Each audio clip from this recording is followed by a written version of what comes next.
Hello, welcome back to my book club. If you're new here, hi, my name's Hunter. I'm a therapist, and together we're reading Adult Children of Emotionally Immature Parents by Lindsay Gibson. And today we're reading Chapter 5, How Different Children React to Emotionally Immature Parenting. Before we go on, make sure to hit like and subscribe, and let me know down in the comments what you resonate with in this chapter. If this is your first video and you haven't seen my previous videos, there will be a link in the description with a playlist of all the other chapters that we've read previously. Right away, I highlighted the first sentence. When immature parents can't engage emotionally, their children cope by imagining healing fantasies and finding a special family role, creating what Gibson calls a role self. The role self is designed to get some kind of attention from a preoccupied parent. Unfortunately, neither coping style allows a child to fully develop his or her potential. They start believing that the only way to be noticed is to become something other than who they really are. Sadly, the true self, which consists of a child's innate aptitudes and genuine feelings, takes a back seat to what seems necessary to secure a place in the family. Next, let's look at how healing fantasies and family roles affect people in both childhood and adult life. Children react to emotionally immature parenting in a number of ways, but one thing all emotionally deprived children have in common is coming up with a fantasy about how they will eventually get what they need. This is what Gibson calls a healing fantasy, a hopeful story about what will make us truly happy one day. Children often think that the cure for their childhood pain and emotional loneliness lies in finding a way to change themselves and other people into something other than what they really are. Healing fantasies all have that theme. Whatever the healing fantasy, it gives a child the optimism to get through a painful upbringing in hopes of a better future. As we grow into adulthood, we secretly expect our closest relationships to make our healing fantasies come true. Our subconscious expectations for other people come straight from this childhood fantasy world. Often, these unconscious fantasies are quite self-defeating. For example, Gibson says, one woman secretly believed that if only she could make her depressed father happy, she would finally be free in her own life to do what she wanted. She didn't realize she was already free to live her own life, even if her father stayed miserable. We usually have no idea that we're trying to force a healing fantasy onto someone, but it can be seen in the little tests of love we put people through. Now, onto the role self. If your parents or caregivers don't adequately respond to your true self in childhood, you'll figure out what you need to do to make a connection. Instead of being who you are, you'll develop a role self or pseudo self. The process of assuming a role self is unconscious. Nobody sets out to do it deliberately. We create our role selves gradually. Regardless of whether a role self seems positive or negative, as children we saw it as the best way to belong. Then, as adults, we tend to keep playing our role in hopes that someone will pay attention to us in the way we wished our parents had. Gibson points out here how parents influence development of the role self. An example of a parent who pressures a child into a role self would be an insecure mother who reinforces the fears of a clingy, anxious child to give herself a secure role as the center of that child's life. Finally, someone really needs me. Gibson notes here, few parents consciously intend to undermine their child's future, but their own anxieties may make them see their own negative, undesirable qualities in their children. As a child, if you found a role that fit your parents' needs, you probably would have quickly identified with this role self. In the process, your true self would have become more invisible as you transformed into what your family system needed you to be. You can't forge a deep and satisfying relationship from the position of a role self. You have to be able to express enough of your true self to give the other person something real to relate to. Another problem with the role self is that it doesn't have its own source of energy. It has to steal vitality from the true self. When people decide to stop playing the role and live more from their true self, they can go forward with more lightness and vitality. As with every chapter, Gibson includes here an activity, identifying your healing fantasy and role self. Here, you would be answering these questions in a paragraph format. At the top of your healing fantasy page, copy and complete the following sentences. I wish other people were more blank. Why is it so hard for people to blank? For a change, I would love someone to treat me like blank. And then with the role self, you're doing the same thing. I try hard to be blank. The main reason people like me is because I blank. Other people don't appreciate how much I blank. Gibson says here, after completing the sentences, use the words and ideas from your responses to write 2 short descriptions.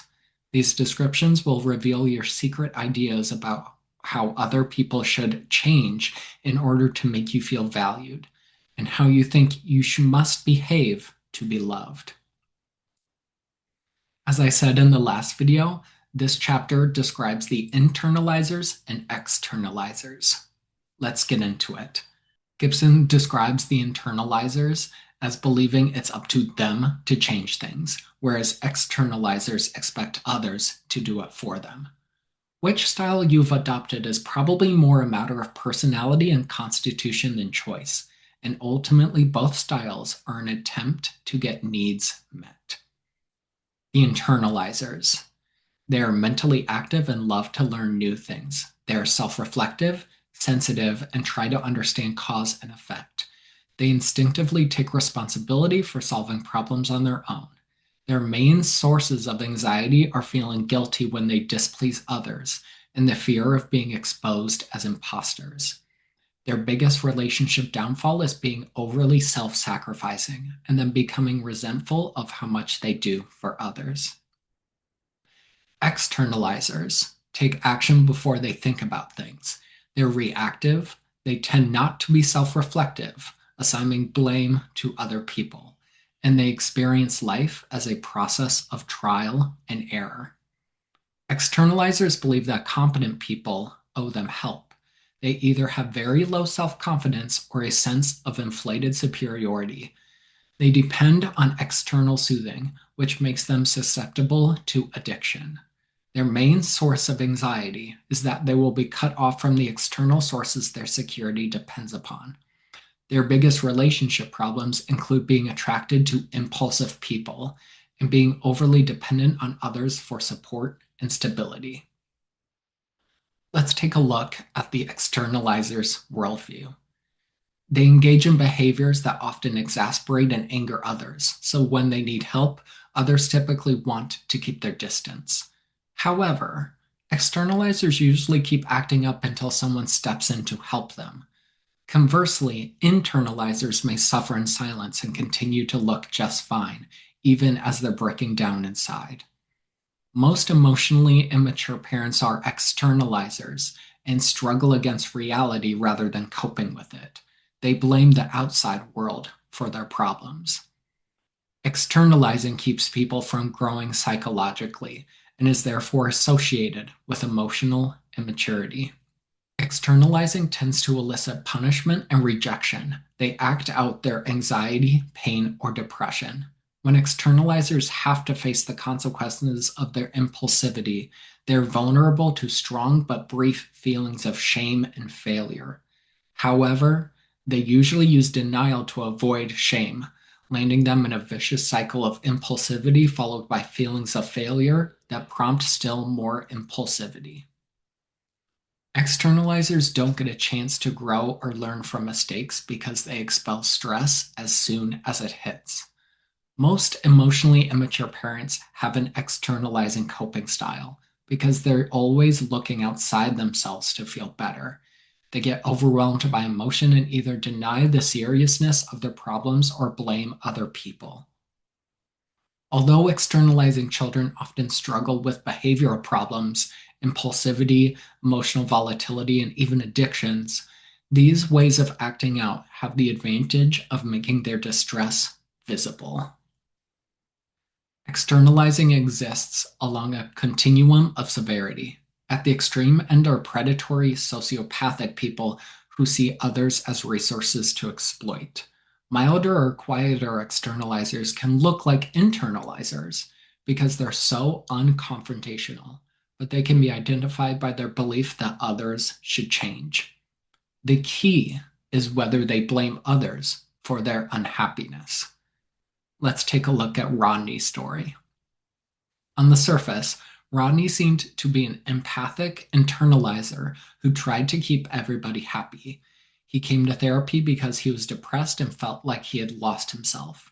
He was afraid of making Sasha, his wife, mad, and never challenged her because he feared she would leave him. Outwardly, he declared himself responsible for his choices, but he secretly blamed Sasha for restricting his life. Rodney had grown up with an overbearing mother who didn't give him much real nurturance, and as an adult, he still saw himself in the role of an overpowered child, now controlled by Sasha. Fortunately, after being in therapy for a while, Rodney saw what he'd been doing and began to speak up for himself. Sasha had no idea he was so upset. She had simply been taking the lead because Rodney never expressed his wishes. Externalizers can be abusive siblings. Many of Gibson's clients who are internalizers have lived with out of control externalizing siblings. Their parents often saw the externalizing siblings as special in some way and let them get away with all those kinds of bad behaviors. Emotionally immature parents often placate or rescue externalizing children. Often this seems like the only solution. In a family with externalizing siblings, the parent's attitude is often to silence any complaints of unfairness by the internalizer. Externalizers are also prone to wrongly accusing others of abuse, presenting themselves as the wronged victim who needs special attention. Now, let's look at some mixing styles. Internalizing and externalizing occur on a spectrum. Under the right conditions, each type can display behaviors and attitudes ordinarily associated with the other type. Ultimately, externalizing and internalizing are just two sides of being human. That said, people who seek therapy or enjoy reading about self-help are far more likely to have an internalizing style of coping.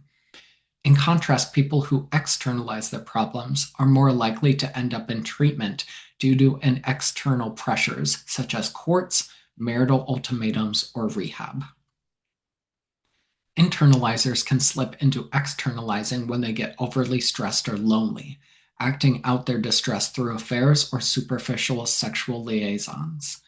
Most of the time, they first try to talk with their partner about their unhappiness, since their instinct is to take responsibility for solving problems.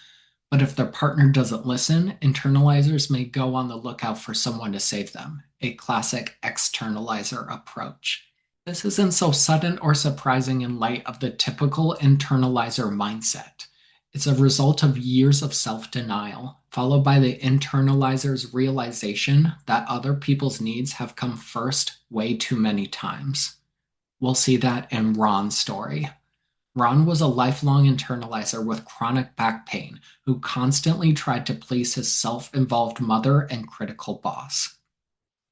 As work stresses increased and he began to feel the loneliness and lack of support in his life, he started externalizing by taking more pain medication and drinking more.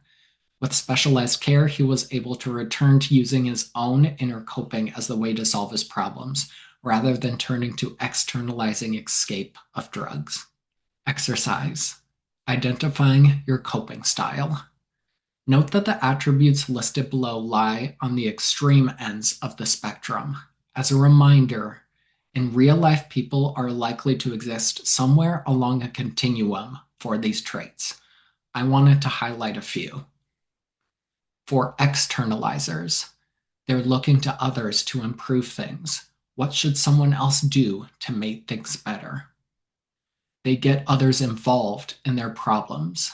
They believe emotions have a life of their own, and they think that others should change to improve the situation.